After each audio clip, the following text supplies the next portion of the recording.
Hello साथीहरू। आज चाहिँ हाम्रो रङ लाउने दिन है।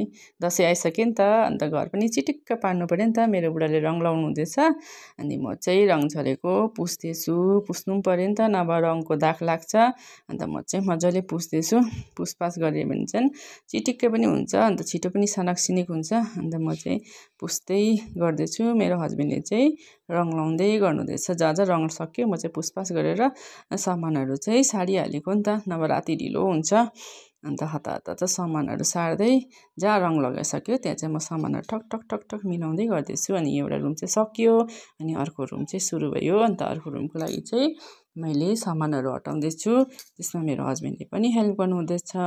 सुख दुःखको साथी होइन हामी, अन्त काममा पनि हेल्प गर्नु पऱ्यो नि, मैले पनि उसलाई, उसले पनि मलाई हेल्प गर्नु पऱ्यो है। यो एकजनाले मात्रै त कहाँ सकिन्छ है, जिउ पनि थाक्छ, आफू पनि गल्छ। त्यसैले चाहिँ दुईजना चाहिँ सँगै गर्दैछु काम।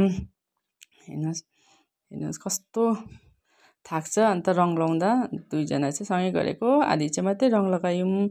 अब बेसी भोलि चाहिँ दीपावलीमा लाउनु पऱ्यो भनेर चाहिँ 2 कोठा मात्रै रङ लगाउनु पऱ्यो भनेर सोचेर चाहिँ सामानहरू हेर्नुहोस्, बेडहरू हटाउनु पऱ्यो, चेयर हटाउनु पऱ्यो, सबै गर्नु पऱ्यो नि। अन्त के गर्नु, अब जिन्दगी भनेको यही हेर्छ। अब सामान हटाइसकेर चाहिँ अब रङ लाउनु थालेको साथीहरू, रङ लाउँदैछु।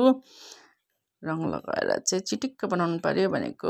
आधी चाहिँ उता भित्ताको आधी भित्ता चाहिँ, अर्को भित्ता चाहिँ मेरो हस्बेन्डले लाउनुहुँदैछ अर्को भित्ता। अन्त मैले यो भित्ता लगाएको किनकि दुईजनाले गऱ्यो भने छिटो छिटो सकिन्छ नि त काम।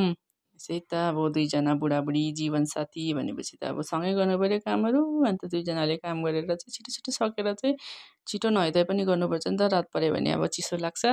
अनि त्यसो भएर लु त दुईजना भएर लगाऊँ भनेर चाहिँ मैले तलपट्टि लगाएँ, उसले माथिबाट लगाइसक्यो। उसले एउटा भित्ता त सकिसक्यो, अनि अर्को भित्ताको लागि चाहिँ म र ऊ चाहिँ भएर उसले चाहिँ माथि लाउँदैछ, म चाहिँ तल लगाएको। साथीहरू कस्तो लाग्यो भन्नुहोस् है।